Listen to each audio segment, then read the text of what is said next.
وسلموا على رسوله الكريم أما بعد فأعوذ بالله من الشيطان الرجيم بسم الله الرحمن الرحيم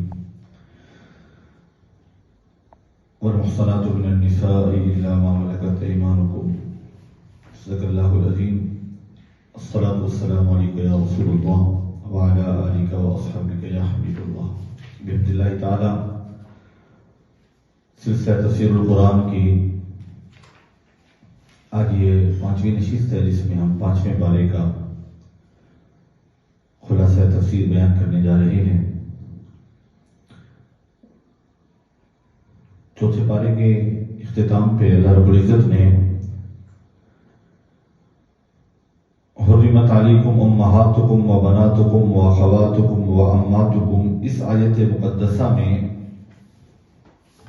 آیت نمبر 23 ہے محرمات کا بیان کیا، تو اسی سلسلے کو کنٹینیو رکھا گیا اور 5ویں پارے کی پہلی آیت میں یہ فرمایا گیا کہ وہ خواتین جو کسی کے نکاح میں ہوں وہ بھی تم پر جو ہے نا وہ حرام ہیں جب تک وہ نکاح میں ہوں کسی اور مرد کے، اور اگر خدا نخواستہ وہاں سے طلاق بھی ہو جائے تو جب تک عدت میں ہوں تب بھی آپ پیغام نکاح ہونے نہیں دے سکتے، اور یعنی یہ محرمات میں سے جن کے ساتھ نکاح نہیں ہو سکتا تو یہ بھی بیان کیے گئے۔ اور پھر یہ کہا گیا کہ جو شخص نکاح کی استطاعت نہیں رکھتا تو وہ کسی لونڈی کے ساتھ کنیز کے ساتھ نکاح کر لے۔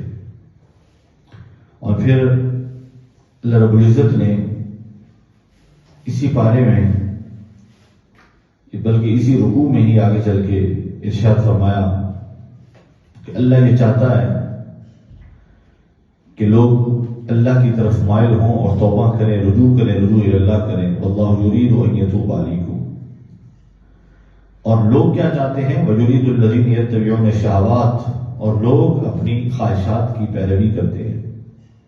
اور پھر اس سے اگلی آیت میں ارشاد فرمایا گیا آیت نمبر 29 میں، اے ایمان والوں لا تأکلوا اموالکم بینکم بالباطل، باطل طریقے سے دوسرے کا مال نہ کھاؤ، یعنی سود کے ذریعے، وٹے سٹے کے ذریعے جو ہے نا وہ یعنی سٹا بازی جو ہوتی ہے، جوا ہوتا ہے، اس کے ذریعے ایک دوسرے کا مال مت کھاؤ۔ ہاں ایک طریقہ ہے الا ان تکون تجارتا، اگر تجارت ہو باہمی رضامندی کے ساتھ تو پھر وہ جائز ہے، اور اپنی جانوں کو قتل بھی نہ کرو۔ پھر اس سے اگلی آیت میں آیت نمبر 30 میں فرمایا اور جو شخص سرکشی کرتا ہے، ظلم کرتا ہے تو ہم اسے جہنم کی آگ میں ڈالیں گے، اور اللہ کے لیے یہ آسان ہے۔ اور اس سے اگلی آیت بڑی امید افزا ہے، ان تجتنبوا کبائر ما تنہون عنہ نکفر عنکم سیئاتکم وندخلکم مدخلا کریما۔ فرمایا اگر تم بڑے گناہوں سے بچتے رہے نا، کبیرہ گناہوں سے بچتے رہے جن سے تمہیں روکا گیا ہے، تو اللہ فرماتا ہے کہ میں تمہارے چھوٹے چھوٹے گناہ معاف کر دوں گا، صغیرہ گناہ میں معاف کر دوں گا۔ یعنی فرمایا کہ تم بڑے گناہوں سے بچو، کبیرہ گناہوں سے خود کو بچاؤ۔ تو جھوٹ بھی کبیرہ گناہ میں آتا ہے، غیبت بھی کبیرہ گناہوں میں آتی ہے۔ یہ جو ہے بدگمانی، غیبت، چغلی، کسی کا نام بگاڑنا، تو یہ ان گناہوں سے، جہاں زنا اور شراب یہ کبیرہ گناہ ہے، قتل کبیرہ گناہوں میں سے گناہ ہے، تو وہاں یہ چیزیں جنہیں ہم عام طور پہ عمومی سمجھتے ہیں تو یہ بھی کبیرہ گناہ ہے، ان سے بھی خود کو بچانا ہے۔ اور پھر ایک رکوع مکمل ہوا تو خالق کائنات نے اسی 5ویں پارے کے اگلے رکوع میں ارشاد فرمایا الرجال قوامون علی النساء، اللہ نے مردوں کو حکم دیا، کیا حکم دیا، یہ کیا کیا؟ اللہ نے عورتوں پر مردوں کو نگران بنایا۔ وجہ کیا ہے؟ بما فضل اللہ بعضهم علی بعض، اس سبب سے کہ اللہ نے بعض کو بعض پر فضیلت عطا فرمائی ہے، اور وہ اپنا مال خرچ کرتے ہیں، نگرانی کرتے ہیں، ذمہ داری اٹھاتے ہیں، اس لیے اللہ نے مرد پر ذمہ داریوں کا بوجھ رکھتے ہوئے اسے نگران بنایا ہے خواتین کے اوپر۔ تو مرد کس طرح سے نگران ہے؟ باپ بیٹیوں کا نگران ہے، شوہر بیوی کا نگران ہے، باپ بیٹیوں کا نگران ہے، بھائی بہنوں کا نگران ہے۔ اسی طرح بیٹا اپنی والد کا یعنی اپنی والدہ کا یعنی خدمت کے لیے اور ان کا احساس رکھنے کے لیے اور ان کی ضروریات کو پورا رکھنے کے لیے اللہ رب العزت نے عورت کو یہ حکم دیا کہ وہ اطاعت کرے، فرما برداری کرے، اور مرد کو حکم دیا کہ وہ ان کی ضروریات کا خیال رکھے۔ اس سے اگلی آیت میں ارشاد فرمایا وَإِنْ خِفْتُمْ شِقَاقَ بَيْنِهِمَا فَبَعْثُوا حَكَمًا مِنْ أَهْلِهِ۔ اچھا، دنیا داری میں گھروں میں بستے ہوئے ہو سکتا ہے کوئی ایسا کلیش آ جائے، کوئی مسئلہ آ جائے کہ آپس میں اختلاف ہو جائے، تو اس کا طریقہ بیان کیا کہ حکم من اہلہ و حکم من اہلہا۔ اس کا طریقہ یہ ہے کہ ایک عورت کی طرف سے، اس کی فیملی کی طرف سے، اس کے خیرخواہوں کی طرف سے، اس کی فیملی کا فرد، اور ایک مرد کی طرف سے حکم بن جائیں، فیصلہ کرنے والے بن جائیں۔ اور اگر ان دونوں کی نیت اچھی ہے اور اصلاح چاہتے ہیں تو اللہ میاں بیوی کے درمیان اتفاق پیدا فرما دے گا، صلح ہو جائے گی۔ صلح کے لیے طریقہ کیا ہے؟ ایک شخص مرد جو ہے نا وہ شوہر کی طرف سے ہو، ایک شخص جو ہے وہ عورت کی طرف سے ہو۔ اور پھر اس سے اگلی آیت میں خالق کی کائنات نے ارشاد فرمایا، آیت نمبر 36 ہے، فرمایا وَاعْبُدُوا اللَّهَ وَلَا تُشْرِكُوا بِهِ شَيْئًا۔ عبادت کرو اللہ کی اور اللہ کے ساتھ کسی کو شریک مت ٹھہراؤ۔ والدین کے ساتھ اسے سلوک کرو، قریبی رشتہ داروں کے ساتھ، یتیموں کے ساتھ، مساکین کے ساتھ، اور فرمایا جو تمہارے پڑوسی ہیں اور رشتہ دار بھی ہیں، اور وہ جو پڑوسی ہیں لیکن رشتہ دار نہیں ہیں، اجنبی پڑوسی ہیں، وَصَاحِبِ بِالْجَنْبِ۔ آپ کہیں کام کرتے ہیں، آپ کے ساتھ کام کرنے والے ہیں، آپ کالج میں، اسکول میں کہیں پڑھتے ہیں تو آپ کے ساتھ تعلیم حاصل کرنے والے یعنی کلاس فیلوز، کولیگز، ان کے بھی آپ پر حقوق ہیں۔ وَابْنِ السَّبِيلِ، اور مسافر، ان کے ساتھ بھلائی کرنی ہے، رویہ اچھا رکھنا ہے، ان کی ضرورت اگر کوئی ہے تو اسے پورا کرنے کے امکان کوشش کرنی ہے۔ وَمَا مَلَكَتْ أَيْمَانُكُمْ، اور جو تمہاری ملکیت میں ہے یعنی غلام اور کنیزیں۔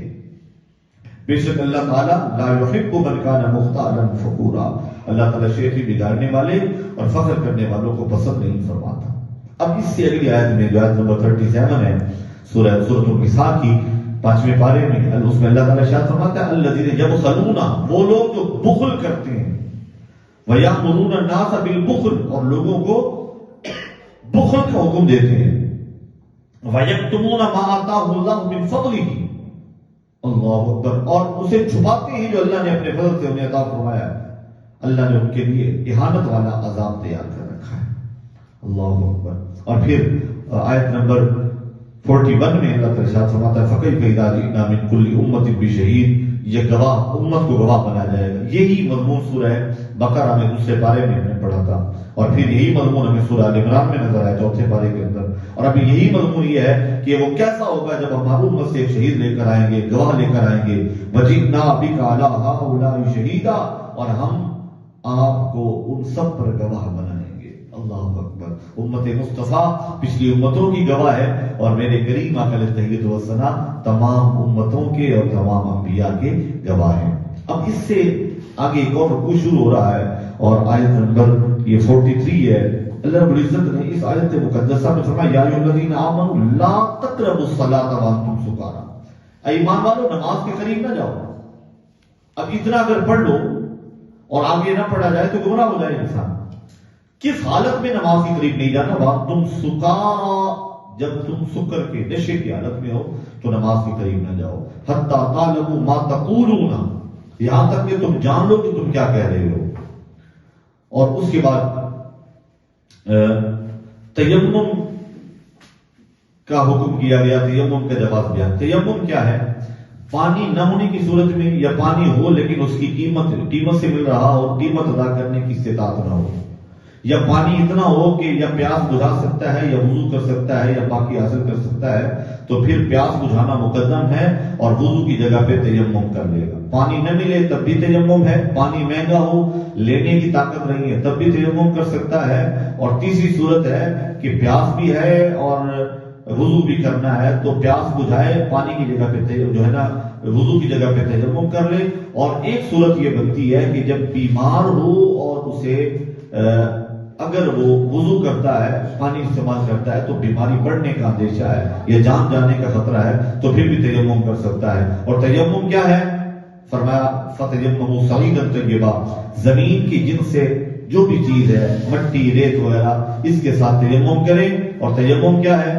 زمین پر دونوں ہاتھوں کو انگلیاں کھلی کر کے، انگوٹھی وغیرہ اتار کے، تو زمین پر دونوں ہاتھ لگائے، مس کرے، اس کے بعد اپنے چہرے پر پھیر لے، پھر زمین پر دونوں ہاتھ اس طرح مار کے اپنے بازوؤں کو کوہنیوں تک، یا کونیوں سمیت، یہ جو کونیاں ہیں کونیوں سمیت بازوؤں پر وہ ہاتھ پھیر لے تو یہ تیمم ہو جائے گا۔ اللہ تعالیٰ معاف فرمانے والا ہے اور بخشنے والا ہے۔ احکام تیمم بیان کرنے کے بعد اس کے بعد یہودیوں کی خصلت کا ذکر کیا گیا ہے، اور وہ یہودیوں کی ایک طبی خصلت ہے جسے آیت نمبر 46 میں بیان کیا گیا، من الذین ہادوا یحرفون الکلم عن مواضعہ ویقولون سمعنا وعصینا واسمع غیر مسمع وراعنا لیا بألسنتہم وطعنا فی الدین۔ خالق کائنات نے یہودیوں کی کبھی خصلت کا ذکر فرمایا کلام الہی میں تعریف کرتے ہیں، اللہ کے کلام میں، اور اس کی ایک صورت تو یہ ہے کہ کسی لفظ کو اپنے مقام سے ہٹا دیا جائے یا اسے چھپا دیا جائے، اور جب انہیں اللہ کا حکم سنایا جائے تو کہتے ہیں سمینا واطعنا، ہم نے سنا اور اطاعت کی۔ اب یہ کہنے کے بجائے وہ کہتے ہیں سمینا وعصینا، ہم نے سنا اور ہم نے نافرمانی کی، اور آپ کا حکم نہ سنا جائے۔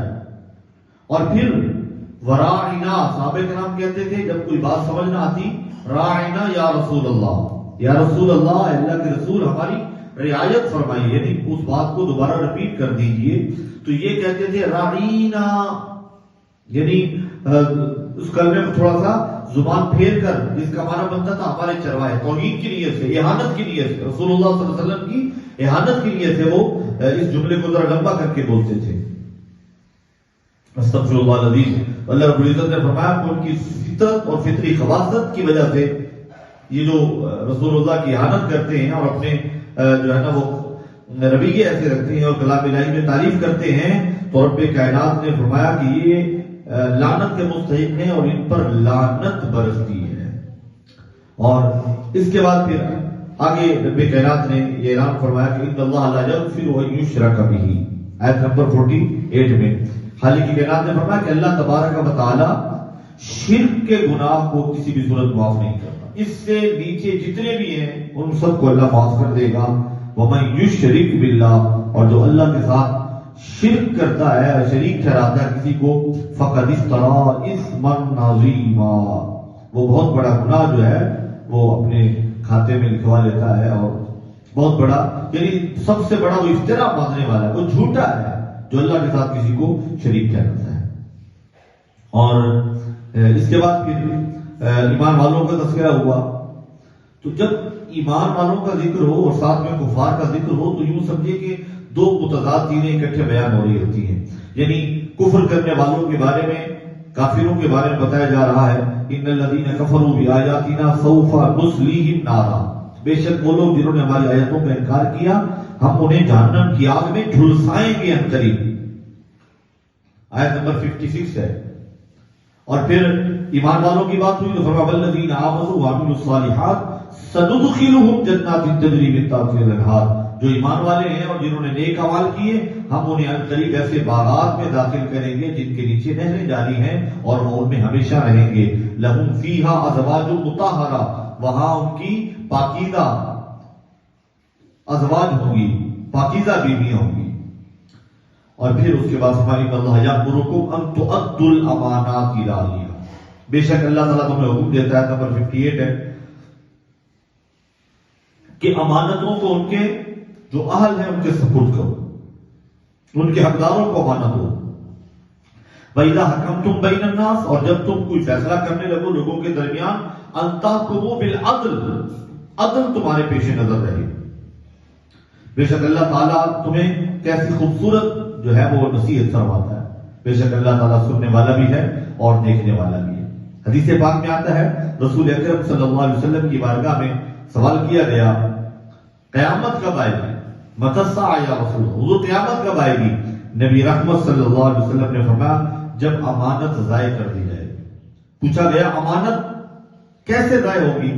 آپ صلی اللہ تعالی علیہ وسلم خاتم النبیین حضور رحمت کائنات صلی اللہ علیہ وسلم نے ارشاد فرمایا جب امت کی زمام اقتدار نااہلوں کے سپرد کر دی جائے، نااہل لوگوں کو حکمران بنا دیا جائے گا، تب یوں سمجھیں کہ امانت کو ضائع کر دیا گیا۔ اس کا مطلب کیا ہے کہ یہ جو ووٹ ہے یہ ایک امانت ہے، جب کوئی حاکم نااہل حاکم بنتا ہے تو گویا وہ امانت کو ضائع کیا جا رہا ہے، اور جب امانت ضائع کی جائے تو پھر قیامت قریب، سمجھ لیجیے قیامت قریب ہوگی، قیامت آ جائے گی۔ اللہ اکبر۔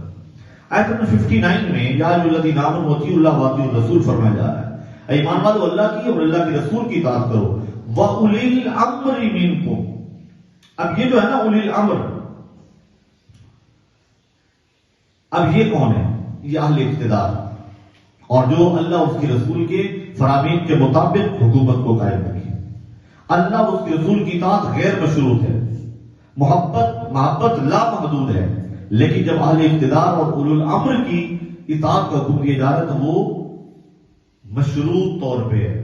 شرط کیا ہے کہ جب اللہ اور اس کے رسول کی فرما برداری میں وہ ہیں تو تم بھی ان کی اطاعت کرو گے، اگر وہ اللہ اور اس کے رسول کے نافرمان ہو جائیں تو پھر اطاعت اللہ اور اس کے رسول کی ہونی ہے، پھر اولی الامر کی اطاعت کرنے کے پابند نہیں رہیں گے۔ اس کے بعد وہ آیت مبارکہ ہے جو ایمان والوں کو بہت بڑی دھارس بتاتی ہے، اور یہ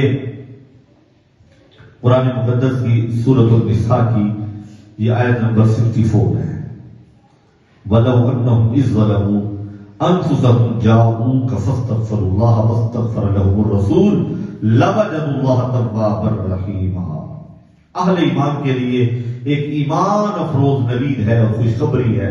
فرمایا جا رہا ہے، اللہ رب العزت نے فرمایا جب یہ لوگ اپنی جانوں پر ظلم کر بیٹھے تو اے رسول یہ آپ کے پاس آ جائیں، فاستغفروا اللہ، اللہ سے اپنے گناہوں کی بخشش مانگیں، اور رسول اکرم بھی ان کے لیے بخشش کی دعا فرمائیں، دعا مغفرت کریں، تو لَوَجَدُوا اللَّهَ تَوَّابًا رَحِيمًا، یہ اللہ کو توبہ قبول کرنے والا اور رحم فرمانے والا پائیں گے۔ اس سے اگلی جو آیت ہے، اور بلکہ اسی آیت کے ضمن میں اگر میں کسی عشق اور محبت والے کی زبان میں کہوں تو کوئی اس کی ترجمانی پنجابی کے شاعر نے کی، کر لیں ظلم جدوی کوئی اپنی جانا تھے، رب آنکھیں میں بخشاں گا او یاد ہوئے تھے۔ یعنی اللہ رب العزت کی نافرمانی کر بیٹھے ہیں تو بخشش مانگنے کے لیے در مصطفیٰ پہ آنا ہے، اور حضور کی بارگاہ میں پہنچیں گے، حضور سے فارغ فرمائیں گے، اللہ سے یہ بخشش مانگیں گے تو انشاءاللہ العزیز اللہ رب العزت بخش دے گا اور کرم نوازی فرمائے گا اور مغفرت فرمائے گا۔ اس کے بعد وہ آیت مبارکہ ہے فَلَا وَرَبِّكَ لَا يُؤْمِنُونَ، آیت نمبر 65 ہے کہ ہرگز اے محبوب آپ کے رب کی قسم ہے ہرگز یہ مومن نہیں ہو سکتے جب تک اپنے جھگڑوں میں آپ کو اپنا حاکم نہ تسلیم کر لیں۔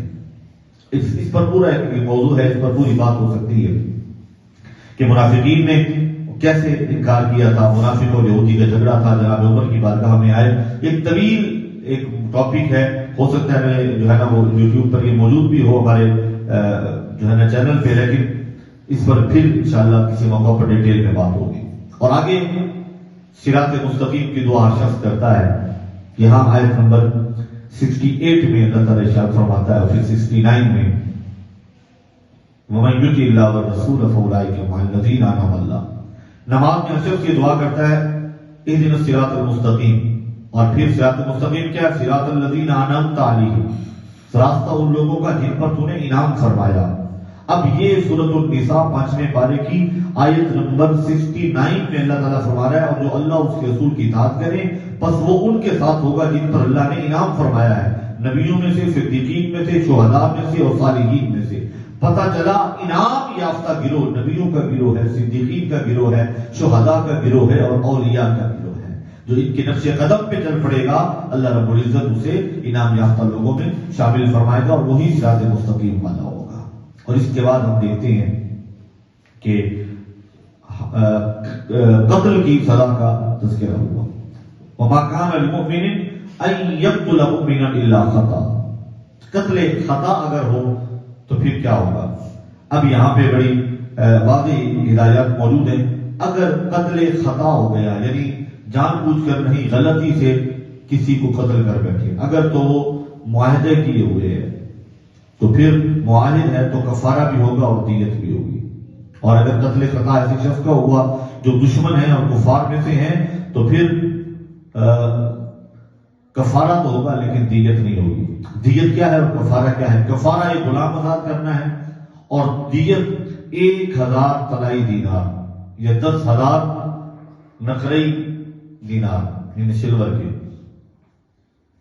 یا 100 اونٹ. تو 100 اونٹ زیادہ معروف ہے کیونکہ دینار وہ سونے کا جو رسول اللہ صلی اللہ علیہ وسلم کے ظاہری حیات طیبہ کے دور میں تھا، تو وہ چونکہ متروک ہو چکا ہے لہذا 100 اونٹ دیت کے ہوتے ہیں. تو 100 اونٹ دیں گے اور کفارہ. اور وَمَن يَقْتُلْ الْمُؤْمِنَ مُتَعَمِّدًا، اور جو قتل کرے کسی مومن کو جان بوجھ کر فَجَزَاؤُهُ جَهَنَّمُ خَالِدًا فِيهَا. قرآن کہہ رہا ہے فَجَزَاؤُهُ جَهَنَّمُ خَالِدًا فِيهَا، ان کا جو ٹھکانہ وہ جہنم ہے، اس میں ہمیشہ رہیں گے. اور اللہ رب العزت ان پر غضبناک ہے اور اللہ کی ان پر لعنت ہے اور اللہ نے ان کے لیے عذاب عظیم تیار کر رکھا ہے. تو یہ جو دہشت گردی پھیلاتے ہیں اور مسلمانوں کا قتل عام کرتے ہیں، یہ کسی بھی صورت کسی رعایت کے مستحق نہیں ہیں. یہ ان پر جہنم کی آگ جو ہے نا اس کا یہ ایندھن بنیں گے اور ان کے لیے کسی قسم کی کوئی معافی والا معاملہ نہیں ہے. اچھا، آیت نمبر 101 میں اللہ رب العزت نے اس کے بعد ارشاد فرمایا وَإِذَا ضَرَبْتُمْ فِي الْأَرْضِ فَلَيْسَ عَلَيْكُمْ جُنَاحٌ أَن تَقْصُرُوا مِنَ الصَّلَاةِ. یہ حالت سفر میں نماز کے قصر کرنے کا حکم ہے. اور قصر کیا ہے؟ اگر اب یہ فقہ حنفی کے مطابق میں کرنے لگا ہوں، فقہ حنفی کے مطابق اگر 98 کلومیٹر سفر کیا تو پھر اور 15 دن قیام کا ارادہ بھی وہاں پہنچ کے نہ ہو، اور اگر 15 دن قیام کا ارادہ ہو تب بھی سفر کے دوران، اور اگر 15 دن قیام کا ارادہ نہیں ہے تو تب بھی سفر کے دوران بھی، اور وہاں جہاں جا رہے ہیں بطور مسافر وہاں بھی قصر کریں گے. اور قصر کیا ہے؟ ہر فرض نماز جو 4 رکعتوں پر مشتمل ہو اس کی 2 رکعتیں ادا کی جائیں گی. نماز ظہر کی 4 فرائض کی بجائے 2 فرائض ادا کیے جائیں گے. نماز عصر 4 کی بجائے 2، نماز عشاء 4 کی بجائے 2 ادا کیے جائیں گے. اور اس کے بعد وَإِذَا كُنْتَ فِيهِمْ فَأَقَمْتَ لَهُمُ الصَّلَاةَ فَلْتَقُمْ طَائِفَةٌ مِّنْهُمْ مَعَكَ وَلْيَأْخُذُوا أَسْلِحَتَهُمْ. اچھا، یہ حالت جنگ میں نماز کا حکم ہے. انتہائی جنگی کیفیت ہے، دشمن کے ساتھ برسر پیکار ہیں، اس صورت میں بھی قرآن یہ کہہ رہا ہے، اللہ کا حکم یہ ہے کہ نماز کی معافی تک بھی نہیں ہے. ایک گروہ امام کے پیچھے نماز پڑھے، 1 رکعت ادا کر کے وہ چلے جائیں جو ہے، اور دوسرا جو لشکر جو دوسرا گروہ ہے وہ امام کے پیچھے آ جائے، یہ دشمن سے لڑنے کے لیے چلے جائیں. 1 رکعت یہ ادا کریں امام کے پیچھے، پھر یہ دشمن کے مقابلے میں چلے جائیں، وہ آ جائیں اپنی نماز مکمل کریں. اب یہ طریقہ جسے کہتے ہیں صلاۃ الخوف. اب یہ صلاۃ الخوف حالت جنگ میں جسے کہتے ہیں ریڈ الرٹ ہے یا ہائی الرٹ ہے، اس دوران بھی نماز کی معافی نہیں ہے. تو پھر حالت امن میں کیسے نماز چھوڑی جا سکتی ہے اور اس میں کیسے رعایت ہو سکتی ہے؟ اور پھر فرمایا فَإِذَا قَضَيْتُمُ الصَّلَاةَ فَاذْكُرُوا اللَّهَ. آیت نمبر 103 ہے. فرمایا جب تم نماز ادا کر چکو پھر اللہ کا ذکر کرو، کھڑے کھڑے وقعوداً بیٹھ کر، وعلیٰ جنوبکم اپنے پہلوؤں پر.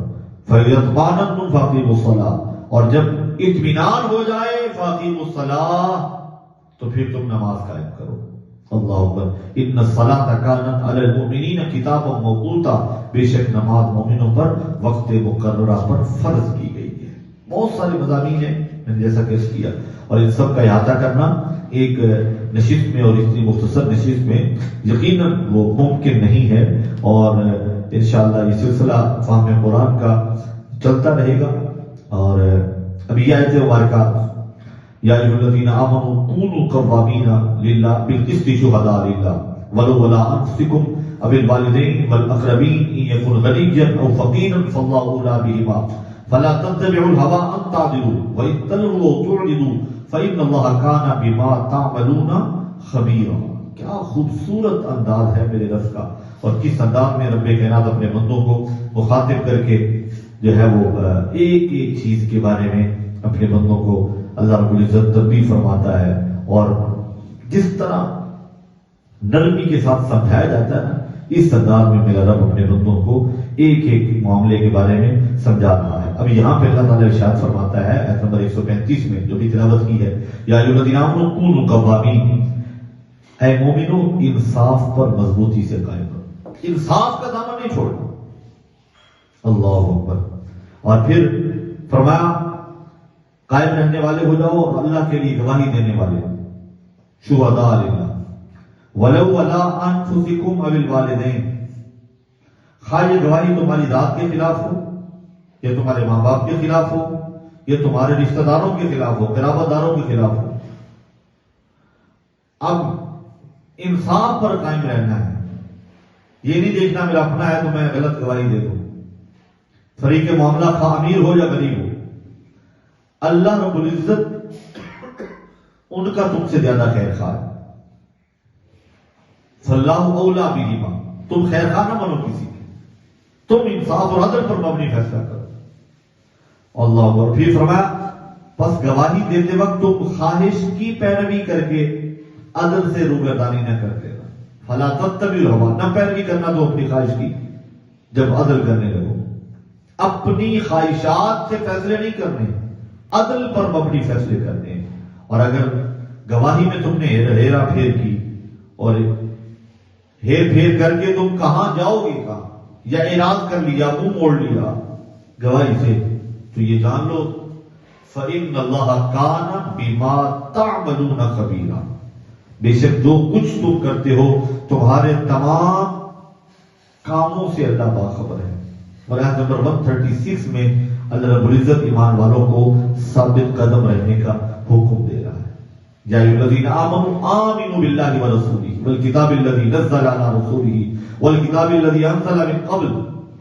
اے ایمان والو, اللہ پر ایمان رکھو, رسول پر ایمان رکھو, اور اس کتاب پر جو آپ کے رسول پر نازل ہو, قرآن کریم, اور وہ کتاب جو آپ سے پہلے نازل ہو, تورات, زبور اور انجیل.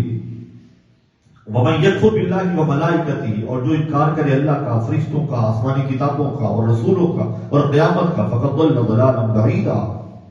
تحقیق وہ گمراہ ہے, بہت دور کی گمراہی ہے. اب یہ دیکھیں تاکید کیا فرمائی جا رہی ہے.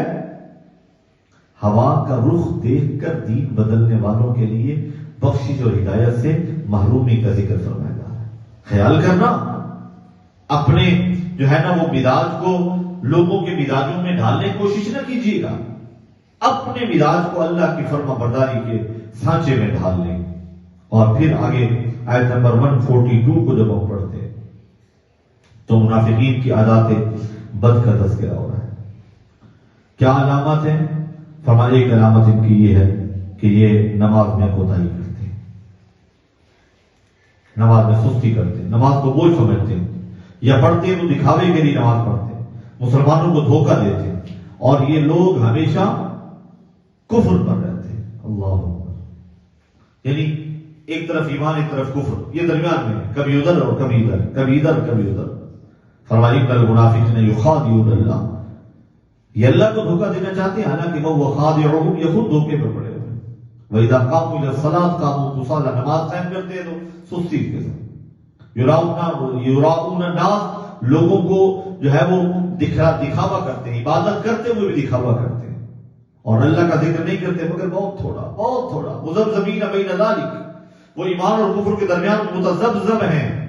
لا الہ الا ولا الہ الا, نہ ادھر کے ہیں نہ ادھر کے, نہ خدا ہی ملا نہ وصال سنا, نہ ادھر کے رہے نہ ادھر کے رہے. کی حالت یہ ہو جائے گی. وہ پنجابی کے ایک شاعر نے کہا تھا نا, ان کدی نہ ماہی ملتا جڑا تم کراندہ ساجا, اکو پاسا رکھنی ہیرے یا کھیڑے یا راجا. اگر پہنچنا ہے اللہ کی بارگاہ میں تو پھر اللہ کو مانے اور اللہ کے رسول کی اطاعت کرے. دونوں طرف والا کبھی کامیاب نہیں ہوتا.